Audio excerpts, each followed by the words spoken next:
Welcome, hoş geldiniz. Welcome to the Turkish Airlines series, where we uncover transformative power of travel and storytelling. And we're blessed to have one such magician with us today. So picture this.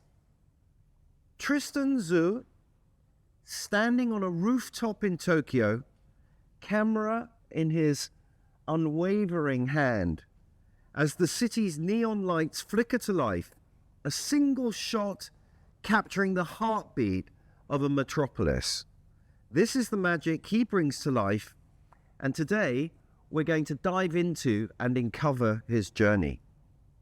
Tristan is a photographer and a filmmaker whose cinematic storytelling blends the vibrant energy of urban cities with the tranquil beauty of natural landscapes. Raised across Tokyo, Shanghai, and San Francisco, he brings a multicultural perspective to his craft.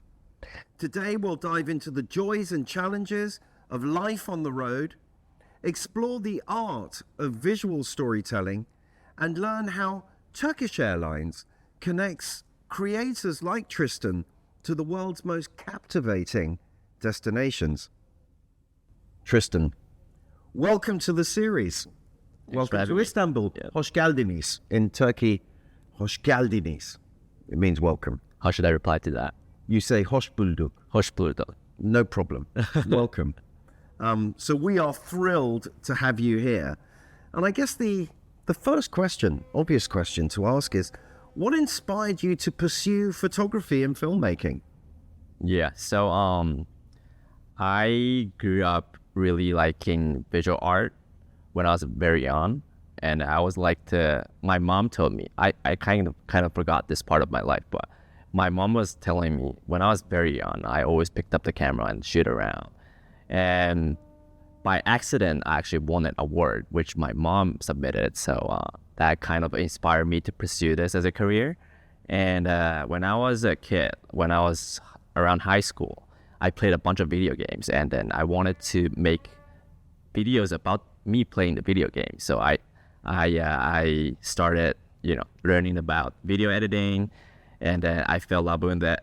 So I wanted to be a filmmaker. So I went to film school, and I learned how to use my camera, how to film, how to take photos, and naturally I started doing that. So you've always looked at life through a lens. Yeah. You've always had a piece of hardware between you and the perspective. So how do you know what's a captivating scene and what's just another scene? Yeah. So I think I developed this eye that, I always see. When I see something, I will always try to, see it through my lens. Like, for example, if I'm holding a camera, how would I capture it? How would I this focal length, that focal length, this camera setting? So I think naturally, I did this for long enough, so it kind of became like that. So it's hard to, I think it's good and bad. Sometimes I spend too much time focusing on that, so I kind of, lost that connectivity with real life. And you've got a real multicultural background though. I mean, all these places, Tokyo, San Francisco, Shanghai, how have those conspired together to bring a unique story through you? So I think coming from the multinational background, I think the way I frame stuff and the way I see stuff are different. For example, the way I color grade my images, my videos are more Western, but the way I capture it, the subject I'm interested in are kind of more Eastern. I like symmetrical stuff. I like temples. I like, So if you like, the cultural, the emotional side is from the East, but the rational side in terms of structure post-shoot is from the West. Is that right? Yeah. Okay.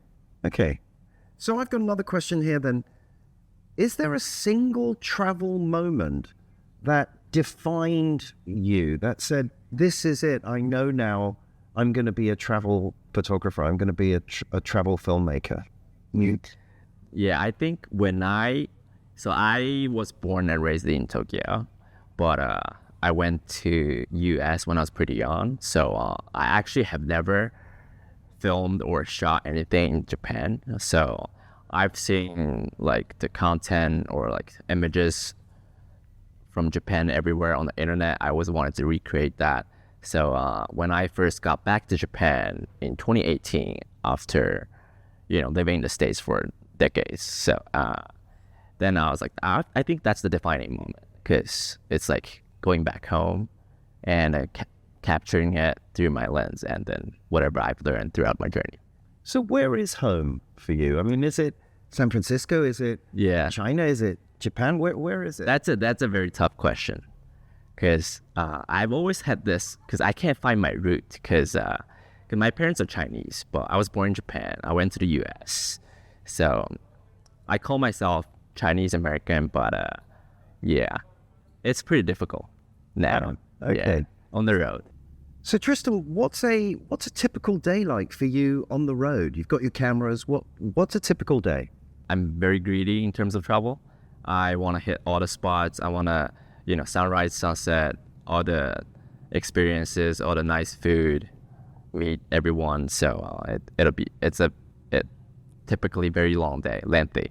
So as a cinematographer, as a photographer, filmmaker, are you following the light? Do you wake up with the light and then go to sleep with the light? Naturally, yes. Is that how it works? Yes. Sometimes in the winter, the sunrise is very late, so I get sleep more. But sometimes in summer, let's say for places like Japan, sometimes sunrise is 4 a.m., so I have to. That's fantastic. And how does Turkish Airlines and their global connectivity support your creative lifestyle, your need to create? Yeah, they have multiple destinations in the world. They have lots of fleets, so I can go wherever I want with Turkish Airlines. When you're choosing a destination, what makes a destination compelling from your perspective? I tend to try to find the hidden gems, that places I've never been to, the experiences I've never had. That's because I've been to a lot of places, but nowadays that's my focus now. So give us an example of a place that made you pause and reflect, that really took your breath away. Give us an example. Yeah, so this year I spent a lot of time in Japan, and when talking about Japan, people are always like Tokyo or Kyoto or like Mount Fuji, for example. But I went to Kyushu, like the southern part of Japan. It's like an island, and did like a whole road trip around the area. And then that was a very nice experience, and not too many tourists there. And was that in a rural setting then? Yes. What's the difference for you visually? I mean, other than the obvious, between the rural and the urban. Mm-hmm. When you're looking through the lens, do you consider it differently? Yeah, it's way different, because urban settings, we see skyscrapers, busy street, a lot of people. I mean, that was the subject I was very into when I first started my photography journey. But I slowly accepted more kind of genre, and then started pursuing it more. I during COVID, I was stuck in Seattle, Washington State, where I live now, where I used to live. I live in Tokyo now, but yeah. So I shot. There was like a snow mountain there, Mount Rainier, very beautiful. But I've never taken a look at it. But so I was stuck there for COVID. So like I started to appreciate the beauty around me, to go pursue more nature. That's why I took on this road trip in Japan. Okay, so there was the rural started to really talk to you. Yeah. Interesting. What camera do you use? Cameras differently depending on rural or urban? Not really. I think this code, I don't know who said it, but the best camera is the camera that you have with you. So that's a great quote. Now, when you've finished your shoot, you're exhausted, you're just about to go home, be it Washington State or Tokyo or wherever it might be. How does the Turkish airline facility, the business class lounges, those kind of things, how do they help you with your work? Yeah, they're awesome. I can get relaxed, I get to get refreshed, go to the next destination without any hustle. So we're here, Turkish Airlines. I mean, what's one memorable Turkish Airlines destination? There are 400 or more. So what's one very memorable Turkish Airlines destination you would recommend to aspiring photographers? Coming from outside, I would definitely say here, Istanbul. Istanbul is the queen of cities. Yeah. This is the crucible of civilization. So yeah. So why Istanbul? Because the airport is awesome, and then the city. Look at this, beautiful setting. It's extraordinary. The old with the new. Yeah. But are you looking for that contrast, the juxtaposition in your work? Yeah, I do. When you look for that, what are you looking for? Known history, if you like, celebrity landmarks, or are you looking for compositions that others may just not see? I think I tend to try to capture the landmark because as a travel photographer, I kind of have to include some of the landmarks into my photography, but most of the content or like the images, they're like already overdone, oversaturated on the internet. So like I try to find my own perspective to shoot it. And then, the contrast between old and the new is the one that I typically go for. And do people get in the way of your photography, or are they part of your photography? They're part of my photography, yeah. So you incorporate definitely the people with them. Yeah. And what's that like in Turkey? Are people interested? Are they trying to get involved, or do they tend to stand back? I think it really depends. But most people in Japan, they're too busy to like even notice you with the camera. They're on the street. They're not like they're not gonna assault you if you get really close and work that way. Yeah. So I've got this now. What advice would you give to? I mean, there are going to be aspiring photographers watching this. They're going to be interested in you inspirationally in terms of the journey of becoming a travel photographer. What advice would you give them on combining travel with that craft? I would say just don't wait, just start now. A lot of people were actually DMing me on social media asking me, oh, how should I start? I don't live in a big city. I don't have this fancy camera with me, but none of that matters. What are your must-pack items for living on the road as a travel photographer? What do you have to have? I have to, back then I would probably have said a camera, but phone nowadays. Well, that's kind of a given. Yeah. Phone nowadays they do a really good job. So what's a top tip though? Somebody's trying, they're thinking about it, they're just doing it, as you said. Yeah. What is the must-pack item they might not realize they need with them? I think it's their mind. Okay. Yeah, the mindset to see the difference, see the world, find the beauty. And how do you balance then that mindset, seeing the beauty, while at the same time staying in the moment, not just capturing a moment? That's a very tough one. I'm struggling that myself as well. But try to not to get there's always a better shot to be taken. So don't I think one quote was done is better than perfect. So don't chase the perfect shot. Just get the shot you like, and then so enjoy the moment. Done is better than perfect. Mm-hmm. That's a great quote, not just for photography. That's a great quote for life.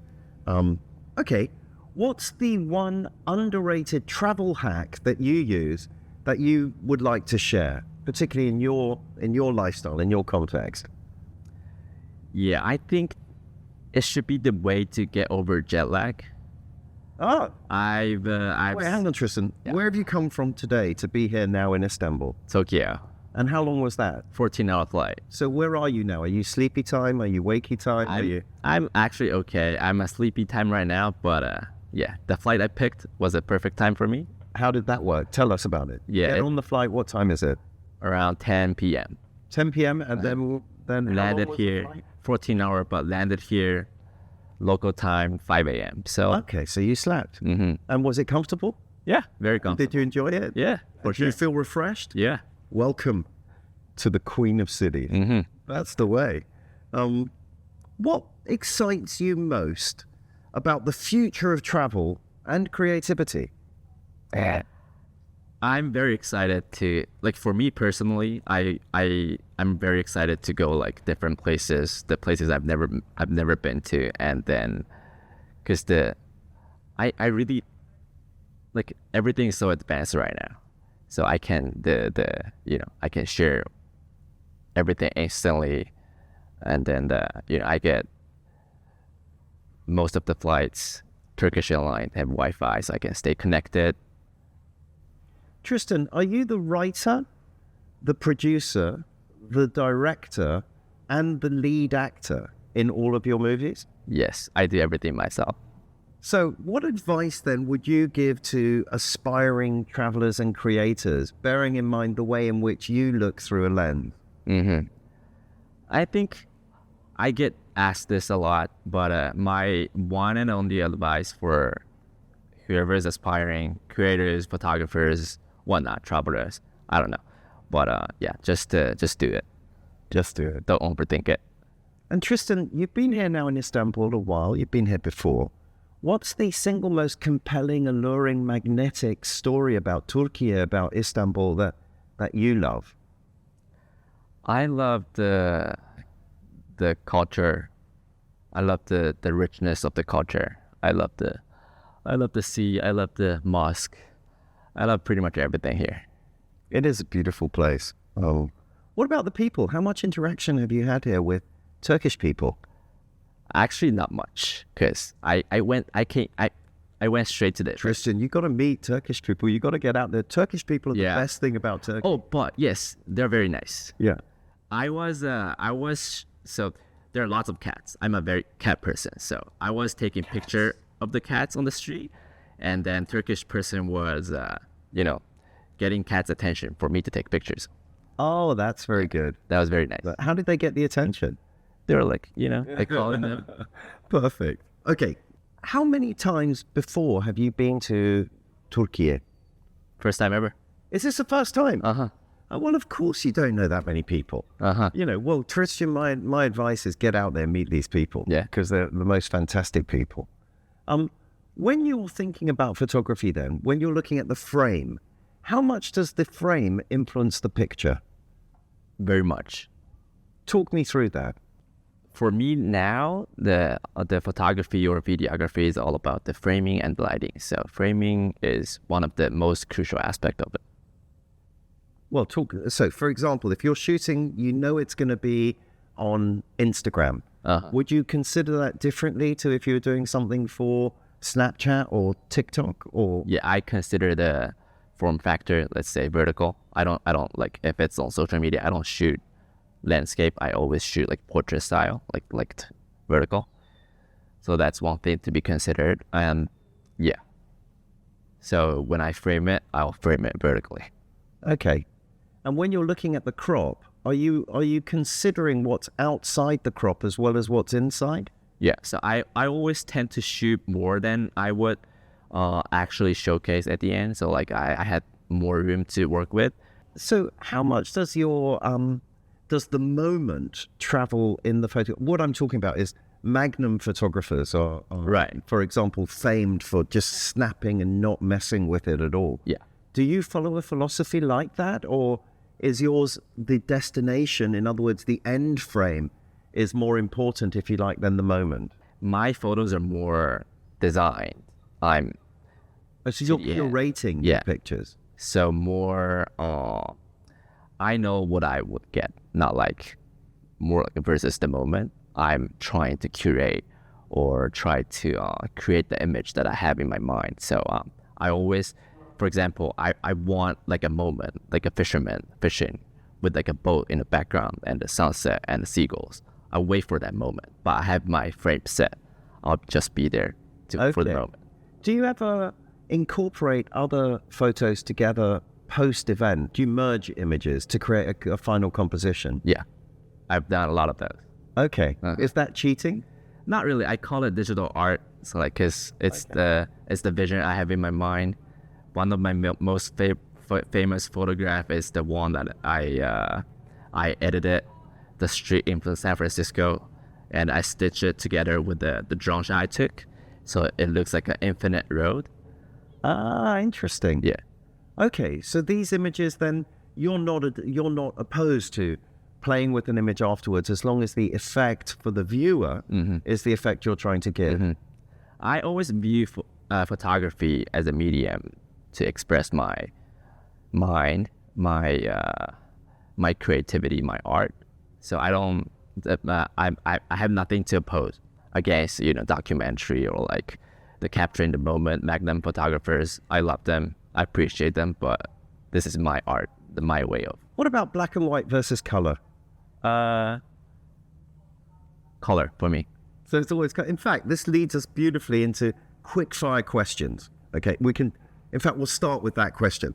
I'm going to ask you fast questions. You're going to answer with one word. Are you ready? Yeah. Okay. Black and white or color? Color. What's the most photographic destination you've ever visited? Tokyo.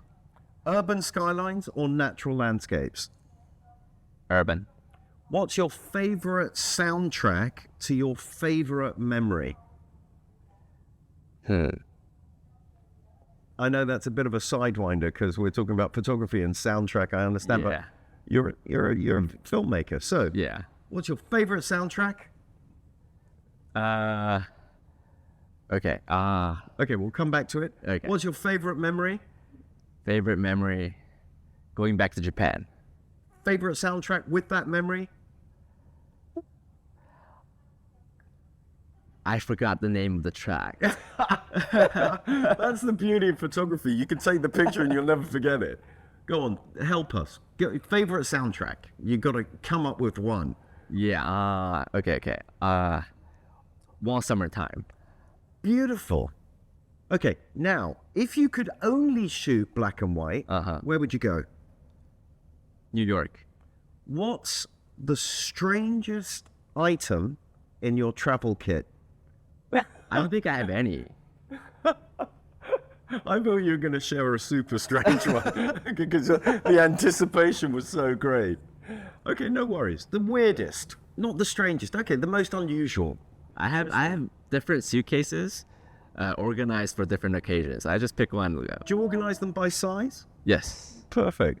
Perfect. What's your star sign? Virgo. Virgo. Perfect. Thank you. Tristan, thank you. Tristan, your stories remind us that travel isn't just about the places we go. It's about the connections we make and the stories we tell after visiting those places. So thank you for sharing your incredible thoughts and journey with us and the creative insights that you've left us with today. Your stories remind us how travel fuels inspiration, connection, and creativity. So to our listeners, we hope Tristan's adventures and creativity have inspired you to embrace the beauty of exploration. Whether it's the vibrant skylines of Tokyo, the beaches of Antalya, or anywhere in between, there's a world of stories waiting for you to be captured. And remember, with Turkish Airlines, flying to more countries than any other airline, your next transformative journey is just a check-in away. Thank you for turning to this episode of the Turkish Airlines series. Discover your own transformative journey with Turkish Airlines, and where will your adventures next take you? Until next time, thank you, Tristan. Thank you. Keep exploring, keep creating, and always widen your world. Safe travels, my friends. Thank you.